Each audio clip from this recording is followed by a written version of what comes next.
I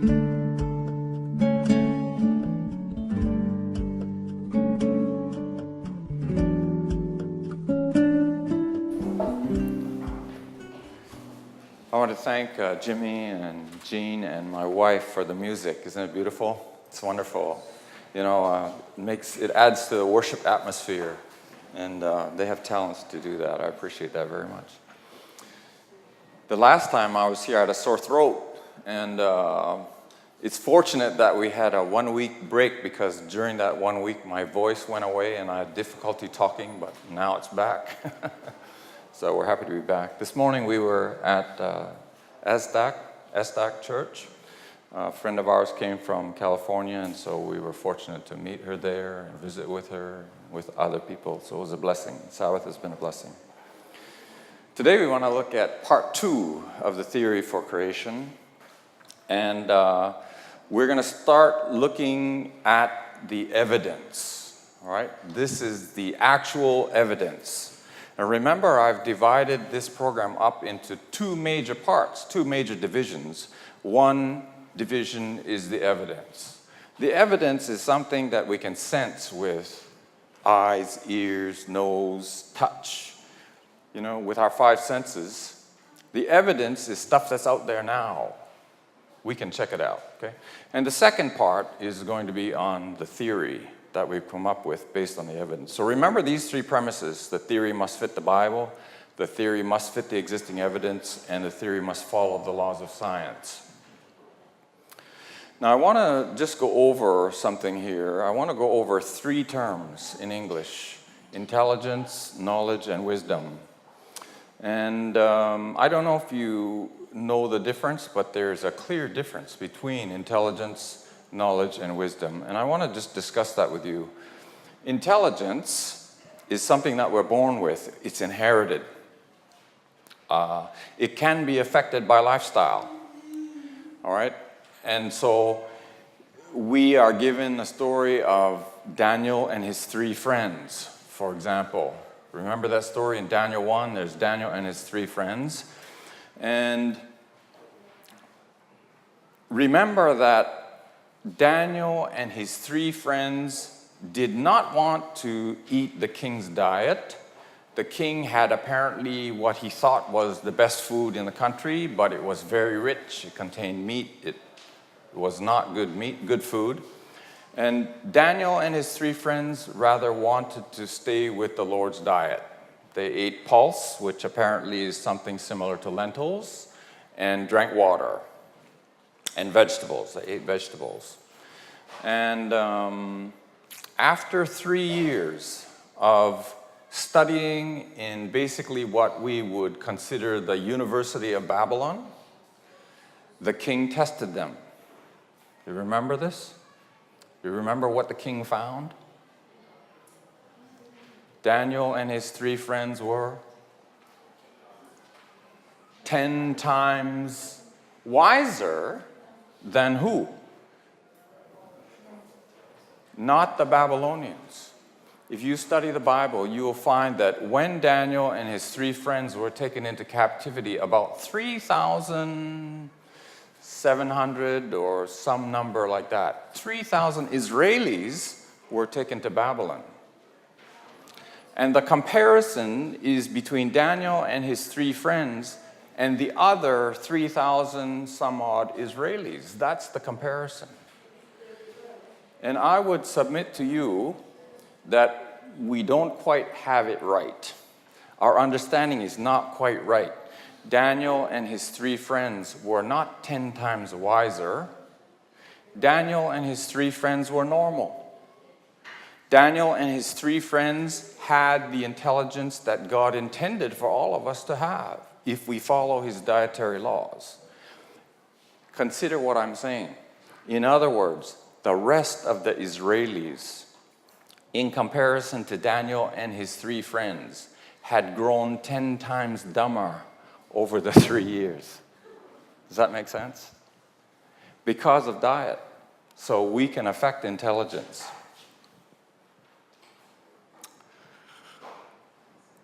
Mrs. White makes this statement.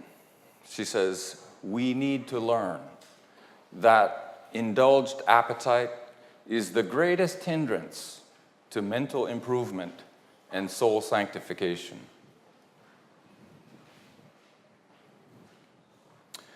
I didn't put this on the screen, I have it somewhere else, but listen to that again. We need to learn that indulged appetite is the greatest hindrance to mental improvement and soul sanctification. When I first read that statement, I wondered about it. I wondered what she said. What is she saying? And then, because of my dental training, I went back and thought about it. Think about this carefully. If you don't follow the Lord's guidelines for diet, do you know that you're going to end up getting type 2 diabetes? Or you're going to end up with atherosclerosis? You're going to end up with high blood pressure, right? Think about those things just for a minute. As a dentist, we are warned that if a patient comes into our office with diabetes, they are going to have problems with circulation. If I do a dental procedure on a patient with diabetes and they have poor circulation, their healing process is going to take longer. I have to be more careful with what I do with a diabetic patient. Why? Poor circulation. If you get atherosclerosis, hardening of the arteries, and high blood pressure go hand in hand. What causes atherosclerosis? Plaque on the artery wall. In other words, your arteries, your vessels are becoming narrower, right? Now you have narrower vessels and your heart is trying to pump the same volume of blood through a narrower vessel. What happens to the pressure? It goes up. It has no choice. Sorry. Sorry. The pressure goes up, right? But just think what happened. Blood flow went down. If you decrease blood flow to the brain, what have you done? Have you increased your thinking capability or decreased? You see, what she says is accurate. The indulged appetite is the greatest hindrance to mental improvement and soul sanctification. So we need to consider that. We want to look at that. So that's the evidence. I've just given you some of the evidence, okay? Knowledge is not inherited.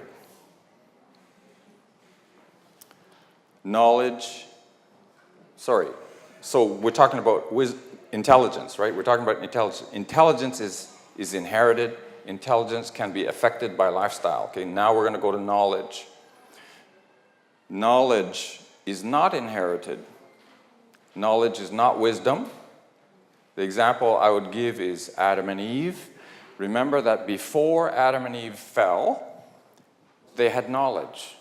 Is this correct? What knowledge did they have? Before the fall, what knowledge did they have? Remember, God came down and walked with them in the morning and in the evening in the garden every day. And they had a knowledge of good. They only had a knowledge of good. They did not have the knowledge of evil. But the name of the tree is the tree of the knowledge of good and evil. So when Eve picked the fruit from the tree, she gained the knowledge of evil. True? Yes. Was that a wise decision? Not from my experience. You know, a lot of stuff happens in this world that's not very good because of Eve's mistake, right? It was not a wise decision. So you see, what I want to show you is that knowledge and wisdom are not the same thing. Knowledge can be gained. Anyone can gain knowledge. Even people who are mentally challenged can gain knowledge, correct? Yes, you can go to school, you know, they can study, they can learn, we can gain knowledge. Knowledge can be gained. Now, wisdom, according to the Bible, wisdom in James 1:5 is a gift from God. Wisdom then is not inherited. Wisdom is not the same as knowledge. Knowledge can be good and evil, right? Knowledge can be good and evil. Wisdom is only good. and it cannot be gained by any human means. I want you to consider that, because as we look at evidence for creation and the flood, wisdom comes from God. And I would ask you to claim this promise from James. If any of you lacks wisdom, let him ask God, who gives to all liberally and without reproach, and it will be given to him. Ask God for wisdom. Now I want to show you a little piece of artwork, and I apologize for my artwork because it's not very good. But let me explain what I'm trying to portray here. We were in Montana, Alberta, British Columbia, all that area is famous for fossils. A lot of fossils are found in that area. And we were going to visit somebody who had dug up fossils personally. He had gone on fossil digs and he had dug up fossils. And we went to the city dump. Because he told us, go to the city, or somebody told us, I forget, maybe it was Joella that told us, go to the city dump. So we went to the city dump and we climbed up. The city dump is an interesting place, and there are hills around the city dump, small hills. And so we climbed up a small hill. The hills are made out of gumbo clay. Now, gumbo clay, you know what clay is? Gumbo clay is very interesting, because if gumbo clay gets wet and you walk in gumbo clay, it doesn't fall off your shoes. And so as you walk, your feet will get bigger and bigger and bigger as you collect more clay. Do you follow this? Sorry. Should I move this down a little bit?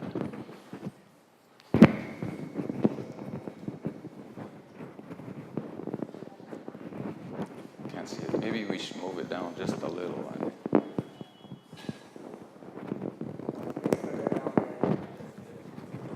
you help me with that?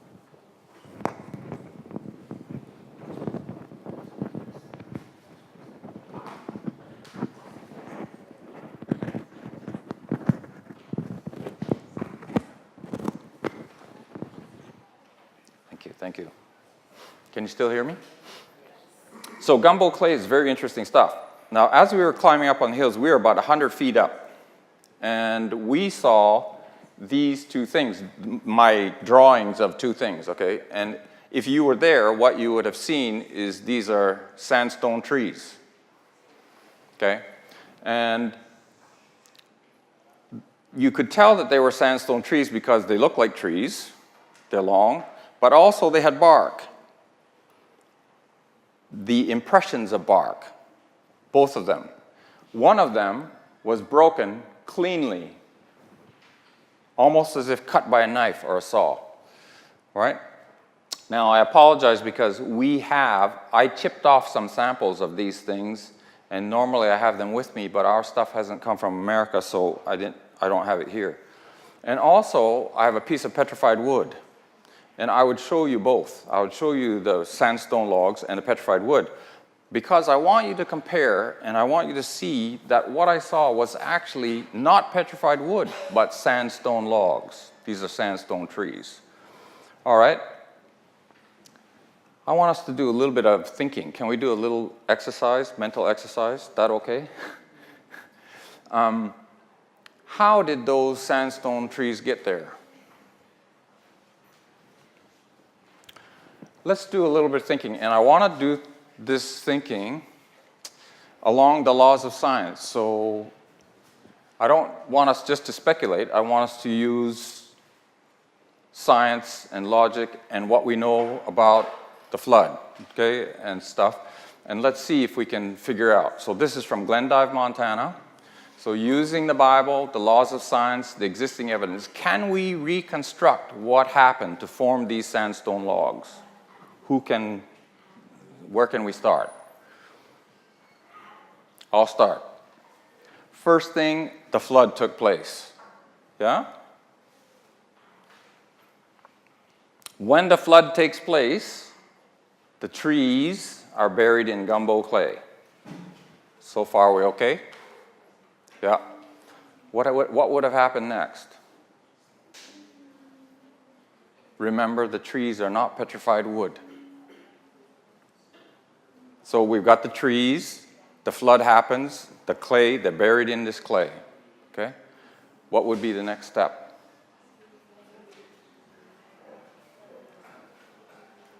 They're not petrified wood, so that's a hint.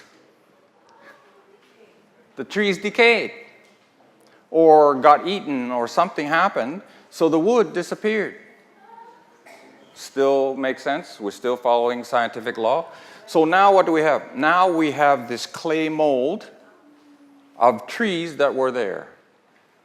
And by the way, I was going to tell you, if you looked at the trees, you would see that the upper part of the tree, the bark had come off, and the lower part of the tree, the bark was still there. So what does that tell us? The process of decay had taken place, right? If the process of decay hadn't taken place, the whole thing would have been covered with bark all the way up.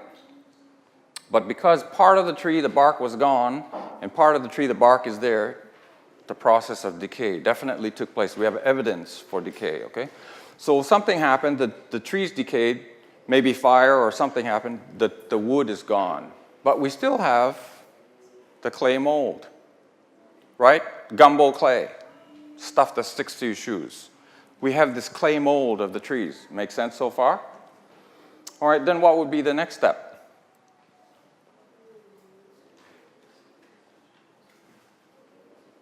Any idea? What are they made out of? Sandstone. So sand filled the holes. Maybe there was a rainstorm or something, and sand filled the holes. So far, we're doing okay? So now you have these molds of the trees. The wood is gone. Now rain or something falls, rain falls, or a little flood happens or something, and the holes all fill up with sand.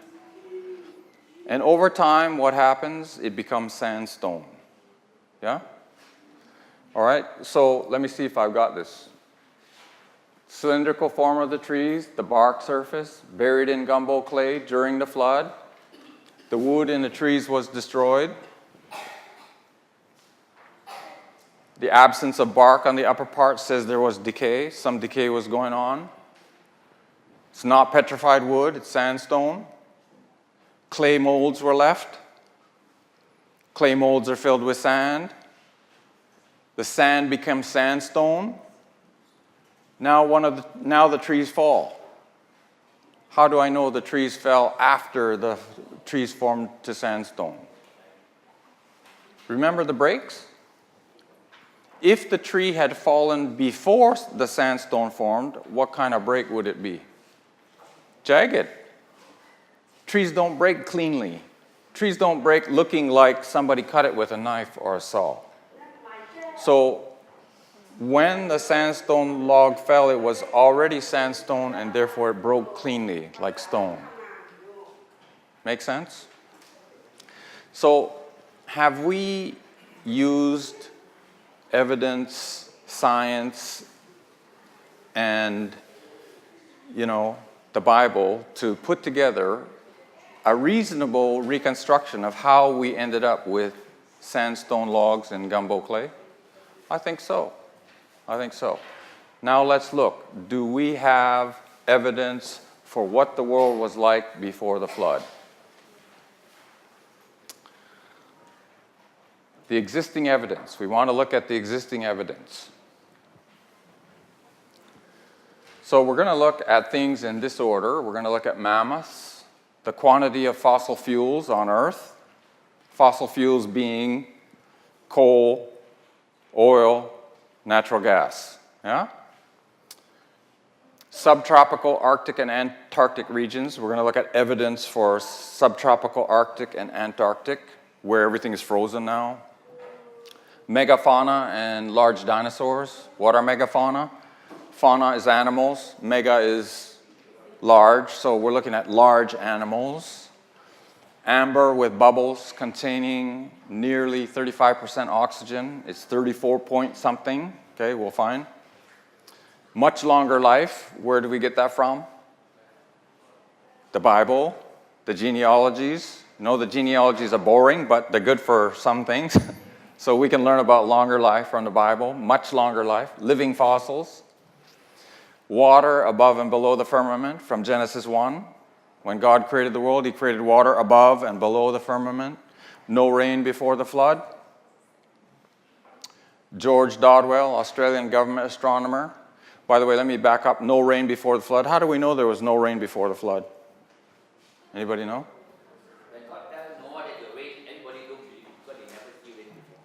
Right, he had never seen rain before, and so he's building an ark on dry land. They thought he was crazy, right? He's building an ark on dry land saying, God's going to send rain, get in the boat. Nobody believed him because they'd never seen rain before, and he's building the boat on dry land. They thought he was crazy, but there's another way that we can know for sure that it had never rained before the flood. Hank. Yes, that's the hint of how God watered the earth, the mist that rose morning and evening, yes, but there's more evidence than that. Anybody? Exactly. God's promise to Noah was, I do set my bow where? In the clouds.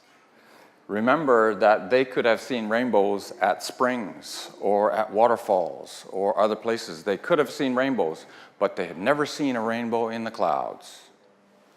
And if it had rained somewhere before the flood, don't you think there would have been a rainbow somewhere? God could not have used the rainbow as a sign of the everlasting covenant that he would never flood the world again if it had rained before the flood. So there was no rain before the flood. All right? And evidence for an ice age post-flood. So let's look at the mammoths. This is a picture of a mammoth. I don't know if you can see, but you can see some hair on the legs here.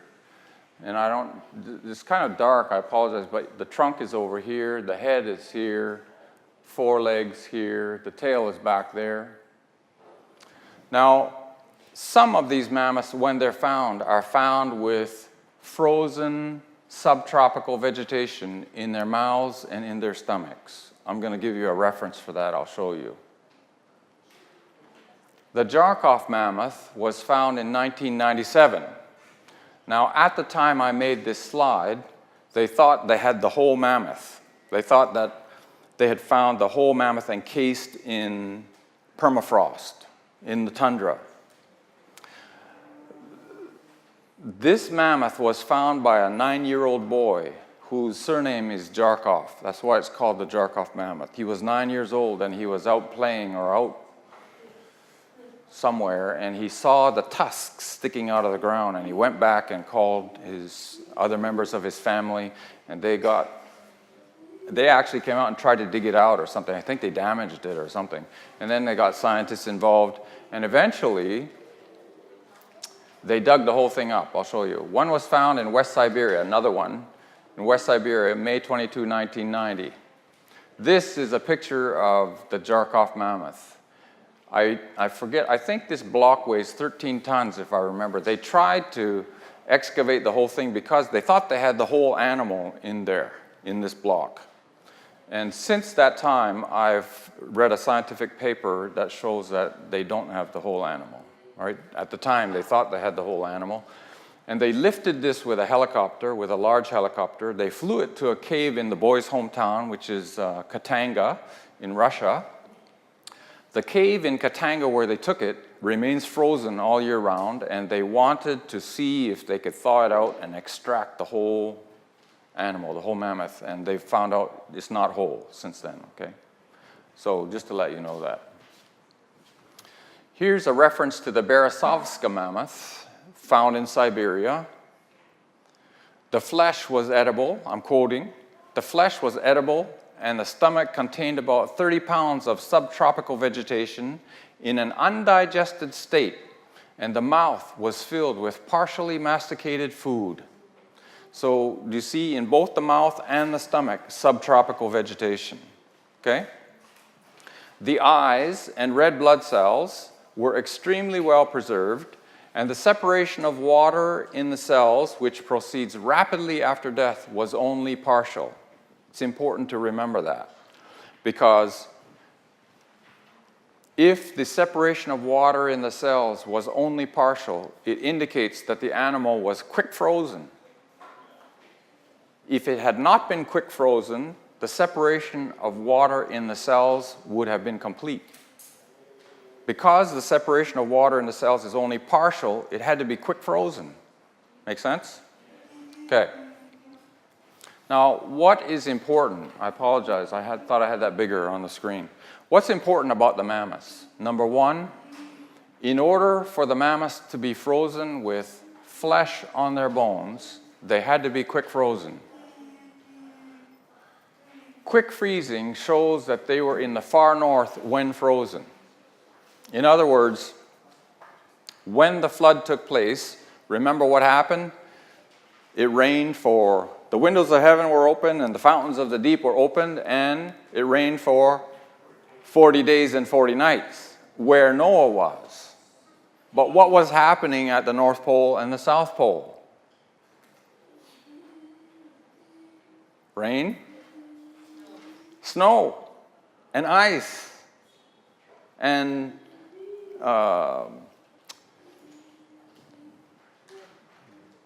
what's the term I want?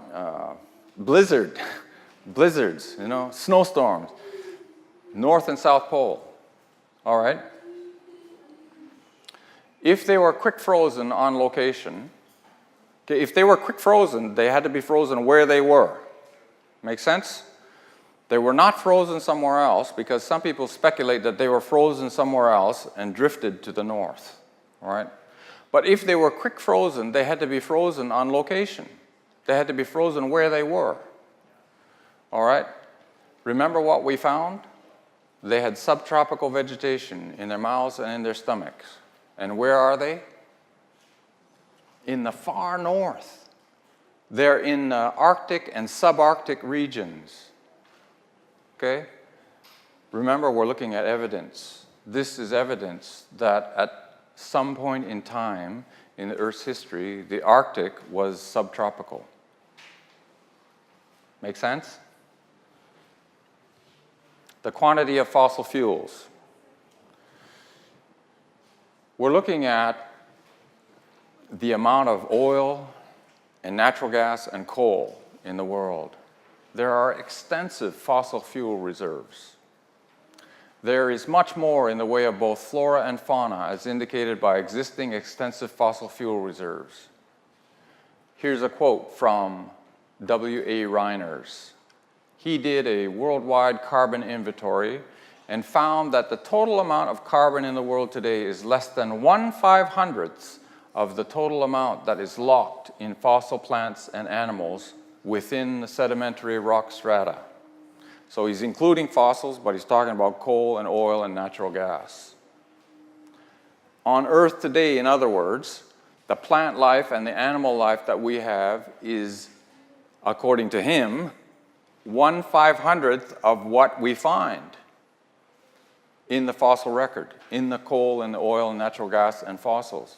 What we have alive today on Earth is 1/500th of what was there before the flood, right? We, being Christians and knowing that the Bible, what God said in the Bible is true, so we now today have 1/500th of what they had before the flood, in other words. Subtropical Arctic and Antarctic regions. So the mammoths were some evidence for subtropical Arctic and Antarctic. Here's more.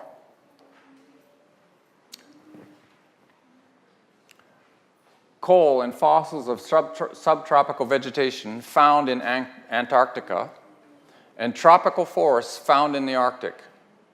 Here's a quote, National Geographic, April 1990, volume 177, number 4, if you want to look it up. Large coal deposits. We know, National Geographic says, we know there are many minerals. There's a lot of coal in the transantarctic mountains. Are you familiar with Antarctica? Does anything grow there?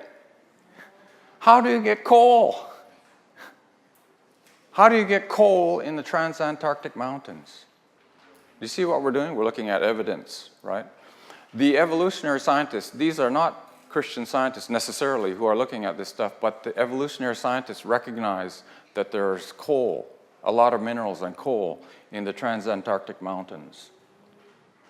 Palm leaves, another quote, palm leaves, fruit trees, and tropical marine crustaceans, vast forests of luxuriant subtropical plant life are also buried under the polar caps. D.E. Hooker, Those Astounding Ice Ages, quoted in the Creation Evolution Controversy by R.L. Wysong. This is an interesting photograph. This is a photograph taken of a petrified log, piece of petrified wood, on Axel Heiberg Island. And again, I apologize because normally I have a big globe and I can show you where Axel Heiberg Island is. This is a picture of Axel Heiberg Island, so that's a log on Axel Heiberg Island. And here's a quote from David Suzuki, The Nature of Things, which is a program broadcast in Canada on the CBC.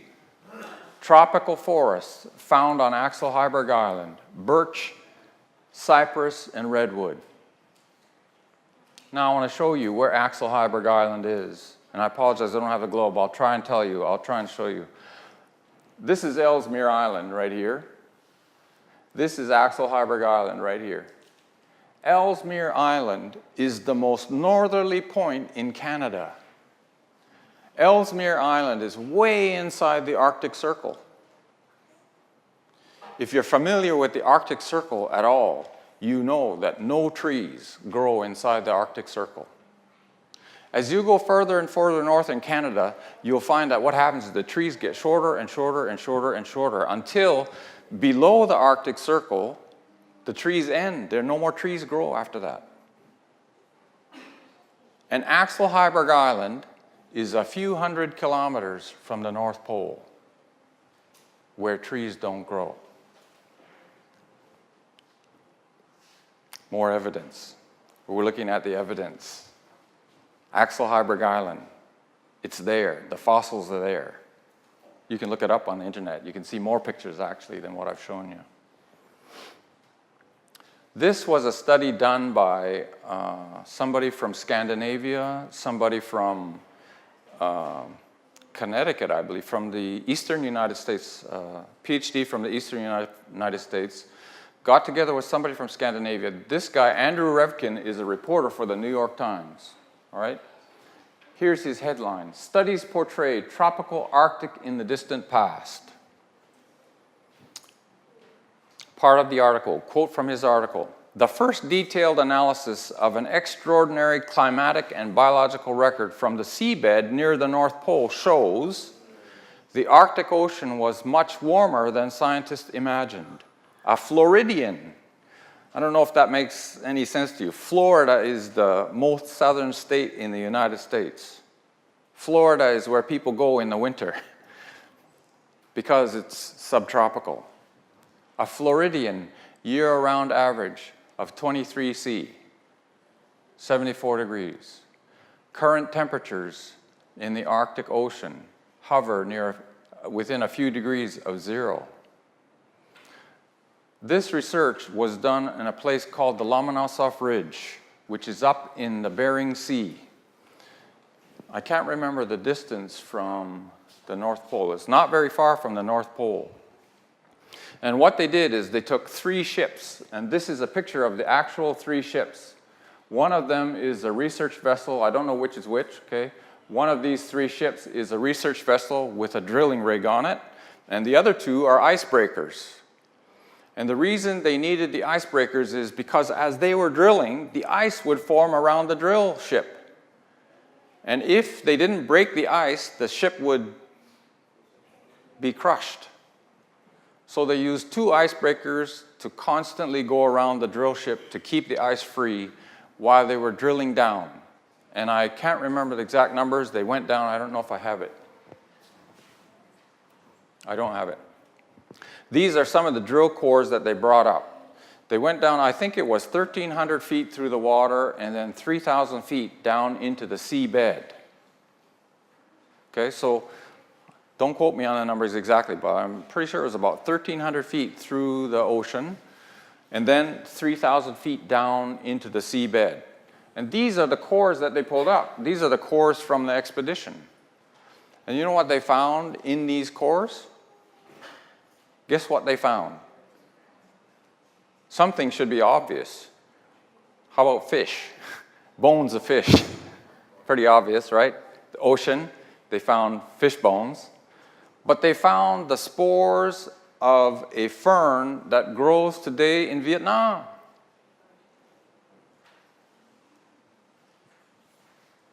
The spores of the fern that grows in Vietnam. Look where Vietnam is in latitude on the globe. Where is Vietnam? Vietnam is subtropical, isn't it? It's not too far away from here, north from here, but not too far.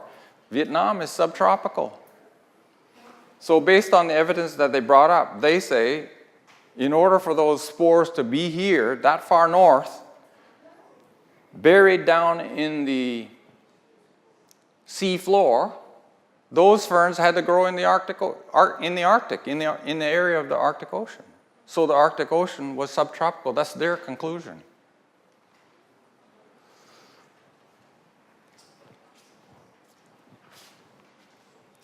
I want to just stop there for today because we're going to continue on. Next time we're going to look at more. But I want to open it up for a few questions, and then I have something else that I want to look at with you, together with you.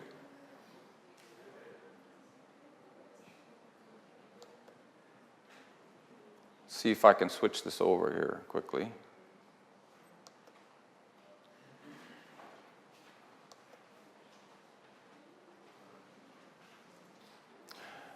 What I want to show you is that God has left us evidence. Remember, we talked about faith must be based on evidence, and God has left us evidence.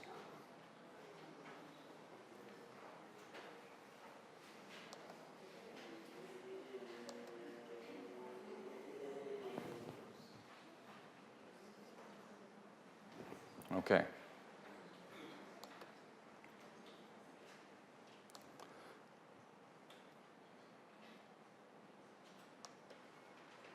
So first thing I want to do is I want to entertain a few questions. Anybody have any questions? Do you find this interesting? To me, it was so fascinating because, you know, a lot of times we think, oh, well, you know, God says he created the world in 6 days, and he says he flooded it. And so we just have to believe based on the Bible. I don't agree with that. I think God left us evidence. And he wants us to read the Bible story and say, look, this is what I claim to have done. I created the world, and then I flooded it. But I want you to look at the evidence. You know, to see that I not only make claims, but I show evidence. And so that's what I'm trying to show you. Any questions? Yes. Oh, I'm sorry. Dave, go ahead. Jim. Fossil fuel. Yes. The fuel that can be used for all these automobiles. Right. And what about people getting the fuels? They find oil in places like the Arabian countries. Would that be what kind of fuel is that? In the Arabian countries? Yes, right. Like Iran and Iraq, something like that. Well, remember what happened during the flood? Everything was destroyed, right? And so trees were destroyed, animals, man, everything was destroyed, right? If we look into the process of making coal, where does coal come from? Trees and plants, compressed, right? You have trees and plants, and then they're compressed, and they turn into coal. And what about oil? Where does oil come from? Animals and man. So these deposits that are buried all over the world are probably because when the flood happened, remember what God says, the windows of heaven were opened, but the fountains of the great deep were also opened. And when the fountains of the deep were opened, something had to open them, all right? And I think there was incredible catastrophe. And when you have those kind of catastrophes, plates would have been shifting, earthquake would have been happening, volcanoes erupting, typhoon, tsunami. And so what's happening? A lot of the animals and man are buried underground. And when they get buried underground, after they die, you know, they get buried underground. When they get buried underground, there's your oil deposits all over the world. Make sense? Yeah. And the fact that you have coal in Antarctica says that somehow you got massive vegetation and trees there. Did I answer your question, or is that, yeah? That goes to show they shouldn't be fighting about where the oil comes from. It comes from. It's from the flood. It's from the flood, absolutely. Yeah, absolutely. Jimmy. Okay, just out of curiosity, in mammal will act or the elephant will act. And my question is, were dinosaurs present during that time? Yes. I'm going to go over a lot more on dinosaurs in a future presentation, okay? But let me briefly say a few things, all right? If we read the Bible correctly, there were dinosaurs after the flood. I'm going to talk about it, so I'll show you from the Bible itself that there were dinosaurs that lived after the flood, okay? And we'll talk about the origin of dinosaurs too during the presentation later. So now, as to what went in the flood, what went in the ark, remember what God says, okay? First of all, what does he say? 2 of every unclean and 7 of every clean, right? All right? Remember we did, some of you may not have been here, I apologize, but remember we did the Punnett Square? Remember that? We drew a diagram. I showed you that if you do a Punnett Square, remember from Gregor Mendel genetics, I'm doing some academic series. Hope you're not too many gears are grinding, and you know, remember we did the Punnett Square, and we showed that you have a man and a woman who have the same genes. Why did they have the same genes? We had a man and a woman with the same genes. Why did they have the same genes? Identical genes. Why? Sorry? Adam and Eve, yes. And Eve was taken from Adam's rib, and so she had to have the identical genes, correct? She didn't have different genes. She had identical genes to Adam. And then remember what we showed is that if they had children, I showed you 4 children. We used 1 gene. I showed you 4 children. And what we showed is that 2 children would have the same genes as their parents, according to science, and 2 children would have a different gene setup. 2 children lost a gene, remember? 1 child lost the dominant gene, and 1 child lost the recessive gene. Yeah? Let's take dogs, okay? I'm going to look at dogs. So just for example, dogs. Let's say that Noah took 2 dogs on the ark. 2 dogs. Can you see that what I showed you in the Punnett Square is that in order to get the different species, in case of humans, it's the different cultural groups, you subtract genes. Yes? So if Noah took 2 dogs into the ark, they would have been 2 Heinz 57 dogs. Correct? They had a lot of genes. And then if you take those 2 dogs and you breed out certain genes, remember we lost genes, 2 lost genes.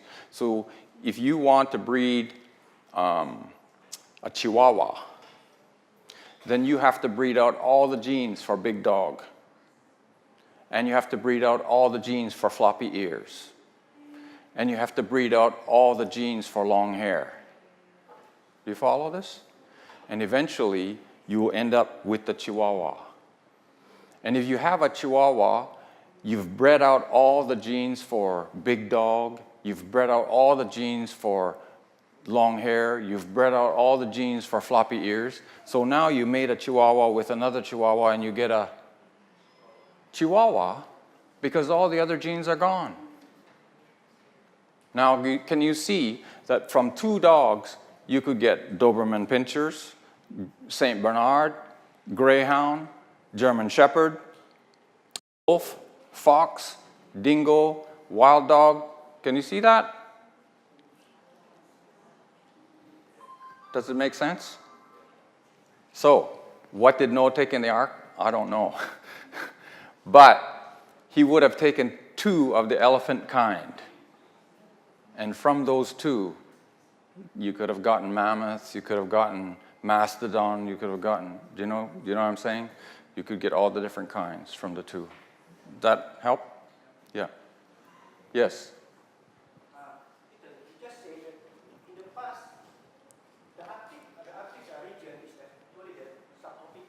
area. The evidence, right? Yeah. Now with the global warming coming, when the ice is melting in the North Pole and increase of temperature, are we going to say that we are heading to the ideal temperature in the whole world or not?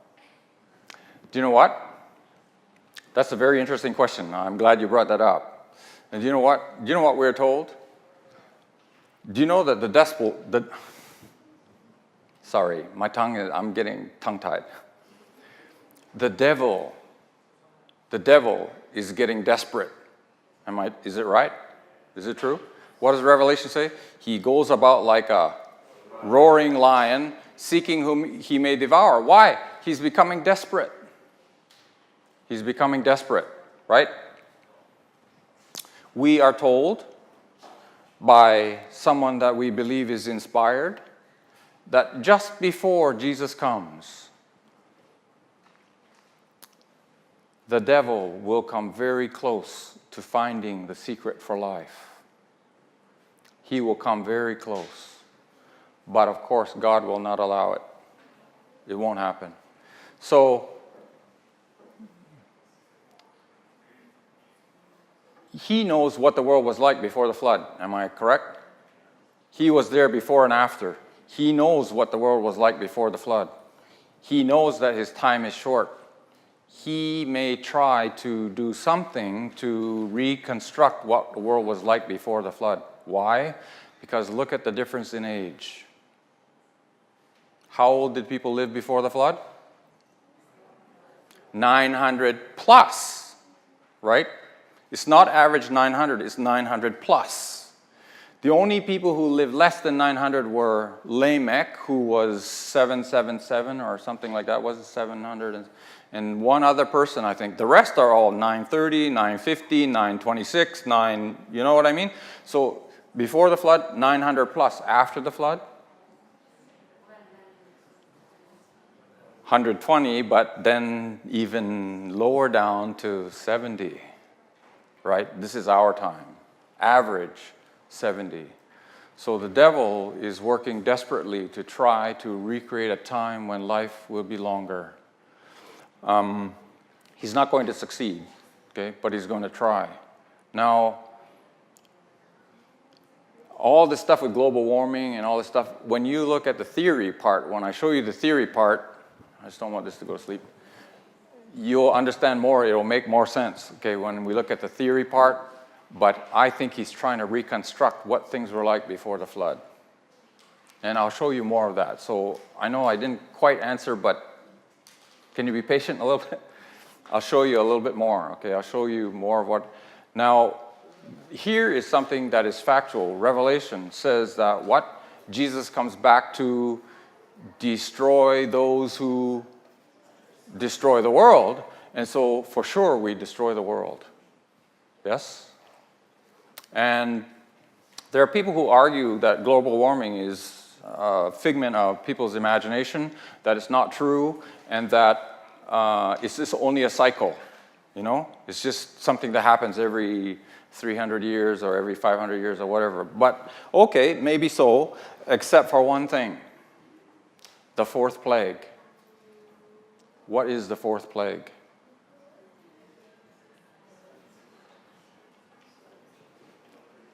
The fourth plague, Revelation, the sun burns men with scorching heat. Okay? So what we want to do is we want to start with the Word of God. We want to look at what God says. And so things are going to get warmer. And so there's going to be flooding. It's already happening. We're already having flooding. But a global flood is not going to happen because of the rainbow. God's everlasting covenant with man. Marcel.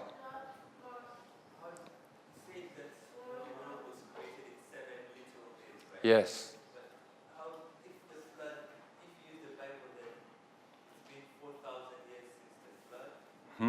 But how does it fit with carbon dating with the Bible? Yeah, that's an excellent question. And if you are a little bit patient, I'm going to cover carbon dating in one of the sessions. I have a whole session, not a whole session, but I have quite a bit of a section on carbon dating, and it will answer your question clearly.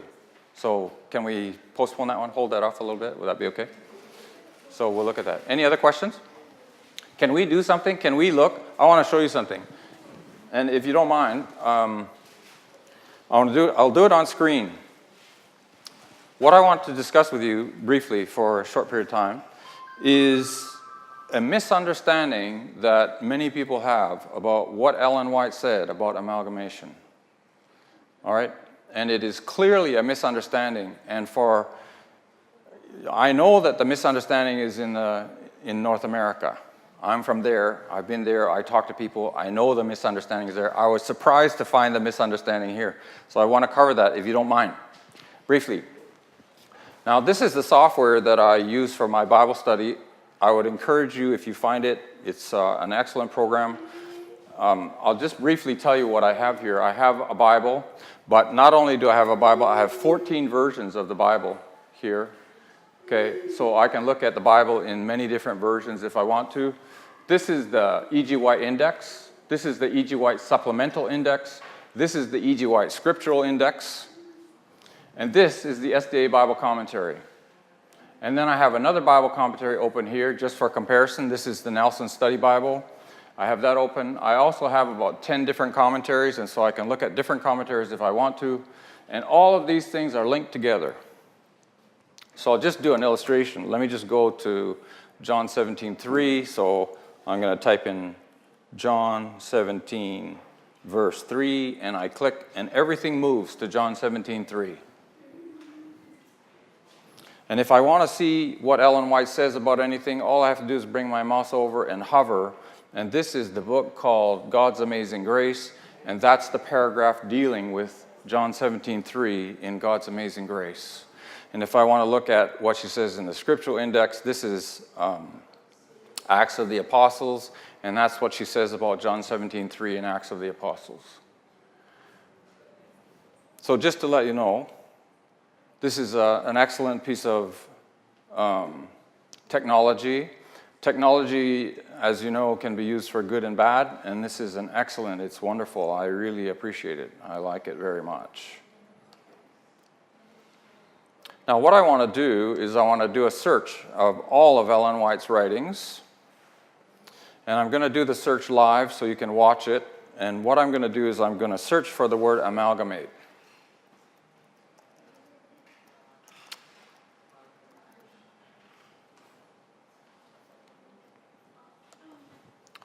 So I have all of Ellen White's writings on CD on my computer.